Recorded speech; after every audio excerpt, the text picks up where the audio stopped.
இன்னைக்கு நம்ம என்ன லேப்டாப் பார்க்க போறோம்னா உங்களுக்கு வந்து AutoCAD Photoshop program multimedia rendering civil support ஆன எல்லா ஒர்க்குமே சப்போர்ட் ஆகும் ப்ளஸ் வந்து முக்கியமாக எடிட்டிங் வீடியோ எடிட்டிங் அதுக்கும் சப்போர்ட் ஆகும் ஏஐ அதுக்கும் சப்போர்ட் ஆகும் ப்ளஸ் வந்து உங்களுக்கு சிவில் சப்போர்ட் ஆன ஒர்க்கு ப்ளஸ் கேமிங் எல்லாத்துக்குமே சப்போர்ட் ஆகிற லேப்டாப் தான் பார்க்க போகிறோம். ஸோ இது பார்த்தீங்கன்னா நம்ம ASUSல ROG STRIX அந்த மாடல் சொல்லுவோம். கீபோர்டு வந்து RGB கீபோர்டு பேக்லைட் ஆப்ஷனோட வந்துருங்க. ஸோ லேப்டாப்போட பர்ஃபார்மன்ஸ் என்னன்னு காட்டிடுறேன். ப்ராசர் பார்த்தீங்கன்னா நமக்கு இன்டெல் கோர் i5ல 9th ஜென்ரேஷன் ஹெச் ப்ராசருங்க 2.4 GHz ஸ்பீடு. கோர் பார்த்தீங்கன்னா நமக்கு 4 கோர் ப்ராசரில் வந்துடும். ரேம் பார்த்தீங்கன்னா 8 GB ரேம் DDR4 மொத்தம் 32 GB ரேம் சப்போர்ட் ஆகும். SSD பார்த்தீங்கன்னா நமக்கு வந்து ஹார்ட் டிஸ்க் பார்த்தீங்கன்னா 1 TB ஹார்ட் டிஸ்க் இருக்குங்க.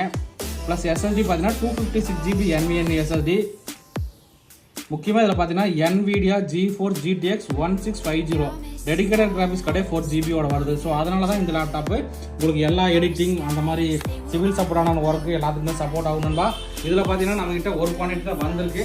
ஸோ அதனால் நண்பர்கள் வந்து எந்த அளவுக்கு குயிக்காக புக் பண்ண முடியுமா பண்ணிக்கலாம். இந்த லேப்டாப்போட ப்ரைஸ் நம்ம தரது 34,000 ரூபாய்க்கு தரோம். ஒரு குவான்டிட்டி தான் வந்திருக்கு. லேப்டாப் நல்ல கண்டிஷன், எந்த மைனஸுமே கிடையாது. ஓகே நண்பா, தேங்க்யூ.